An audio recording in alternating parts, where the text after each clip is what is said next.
ದೆಹಲಿಗೆ ಹೊಂಟಿದ್ದಾರೆ sir C M ಅವರು 15ನೇ ತಾರೀಕು ಡೆಲ್ಲಿ ಹೋಗ್ತಾ ಇದ್ದಾರೆ. ನನಗೂ ಬರಲಿಕ್ಕೆ ಹೇಳಿದ್ದಾರೆ. ಯಾಕೆ ಬರಲಿಕ್ಕೆ ಹೇಳಿದ್ದಾರೆ ಅಂದರೆ ಮಂತ್ರಿಮಂಡಲ ವಿಸ್ತರಣೆ ಅದಕ್ಕೆ ಚರ್ಚೆಗಲ್ಲ.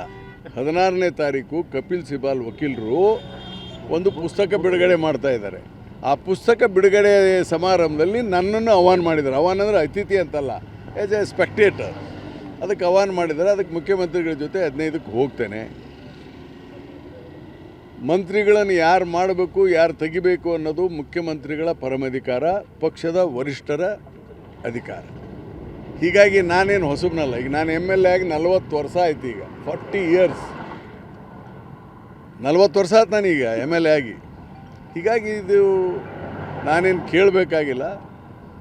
ಇದು ಮುಖ್ಯಮಂತ್ರಿಗಳಿಗೆ ಬಿಟ್ಟಿದ್ದೇನೆ. ಏನ ಮಾಡ್ತಾರಪ್ಪ ಅಂತ ನೋಡಿ. ಸಂವಿಧಾನದಲ್ಲಿ ಹಿರಿತನ ಮತ್ತು ಏನಂತೀರಿ ನೀವು ಕೌಶಲ್ಯತೆ ಇವೆಲ್ಲ ಮಂತ್ರಿಮಂಡಲಕ್ಕೆ ಇದಿಲ್ಲ.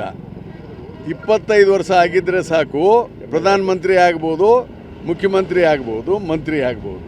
ಹೀಗಾಗಿ ಇಂಥವ್ರಿಗೆ ಕೊಡಬೇಕಂತ ಇಲ್ಲ, ಯಾರು ಬೇಕಾದ್ರೆ ಆಗ್ಬೋದು. ನಾನು ಕೇಳಿದ್ದೇನೆ ಅಷ್ಟೇ. ನಾನು ಸುಮ್ಮನೆ ಸುಳ್ಳು ಇಲ್ಲಪ್ಪ ನಾನು ಕೇಳೇ ಇಲ್ಲ ಅಂತ ಹೇಳಿಲ್ಲ. ನೋಡಿ ಸರ್ ಅಂತ ಹೇಳಿದ್ದೇನೆ. ಮುಖ್ಯಮಂತ್ರಿಗಳು ನೋಡೋಣಪ್ಪ ಅಂತ ಅವರು ಹೇಳಿದ್ದಾರೆ. ಏನಾಗುತ್ತೆ ಅದು ನೀವು ನೋಡಿ. ನನ್ನ ಪ್ರಕಾರ ಮುಖ್ಯಮಂತ್ರಿಗಳ ಬದಲಾವಣೆ ಪ್ರಶ್ನೆಯೇ ಇಲ್ಲ ನನ್ನ ಪ್ರಕಾರ. ಯಾಕಂದರೆ ಒಂದನ್ನು ಅರ್ಥ ಮಾಡಿ, ಇವು ಮಾಧ್ಯಮದಲ್ಲಿ ಯಾರ್ಯಾರೋ ಏನೇನೋ ಹೇಳ್ತಾರೆ, ಯಾರ್ಯಾರೋ ಏನೇನೋ ಬರೀತಾರೆ. ಅದು ಮಾಧ್ಯಮಕ್ಕೆ ಬಿಟ್ಟಂಥ ವಿಚಾರ. ಆದರೆ ನಾನು ಶಾಸಕನಾಗಿ ಮತ್ತು ಕಾಂಗ್ರೆಸ್ ಪಕ್ಷದ ಸಂವಿಧಾನ ನಮ್ಮ ಪಕ್ಷ ಒಂದು ಈ ಇಂಟರ್ನಲ್ ಡೆಮೋಕ್ರಸಿ ಅಂತೇನು ಕರಿತೀವಲ್ಲ, ನಮ್ಮ ಆಂತರಿಕ ಪ್ರಜಾಪ್ರಭುತ್ವ ವ್ಯವಸ್ಥೆ ನಮ್ಮ ಪಾರ್ಟಿಯಲ್ಲಿದೆ. ನಮ್ಮಲ್ಲಿ ಡಿಕ್ಟೇಟರ್ ಇಲ್ಲ. That is a wrong. ಅದು BJP ಅವರು ಹುಟ್ಟಾಕ್ತಿರ್ತಾರೆ ನೋಡಿ. ಪಕ್ಷದ ವರಿಷ್ಠರು ಕೂಡ ಚೇಂಜ್ ಮಾಡಿದ್ರು ಕೂಡ ಶಾಸಕರನ್ನು ವಾಪಸ್ ಕೇಳಲೇಬೇಕು. ನಮ್ಮನ್ನು ಕೇಳ್ದೇ ಅವ್ರು ಚೇಂಜ್ ಮಾಡಲಿಕ್ಕೆ ಬರೋಲ್ಲ. They have to call the legislature party meeting ಕರೆದು ಏನಪ್ಪ ಸಿದ್ದರಾಮಯ್ಯನ ಬದಲಿ ಮಾಡ್ಬೇಕಂತ ಕೇಳಿದ್ರೆ ಎಸ್ ಅಂದ್ರೆ ನಾವೆಲ್ಲ ಎಸ್ ಅಂದ್ರೆ ಮಾತ್ರ ಆಗ್ತಿಲ್ಲ, ಆಗಲ್ಲ.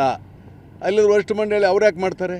ಇದು ಮಾಧ್ಯಮದಲ್ಲಿ ಹೇಳ್ತಾ ಇರ್ತಾರೆ. ಹೀಗಾಗಿ ನಾವು ಹಿಂದೆ 2023 ಮೇದಲ್ಲಿ ಶಾಸಕಾಂಗ ಪಕ್ಷ ಸಭೆ ಕರೆದಾಗ ನಾವೆಲ್ಲ ಸಿದ್ದರಾಮಯ್ಯನ ಬಹುಮತದಿಂದ ಆಯ್ಕೆ ಮಾಡಿದ್ದೇವೆ. ಒಂದು ಸಾರಿ ಆಯ್ಕೆ ಮಾಡಿದ್ಮೇಲೆ is A 5 year chief minister.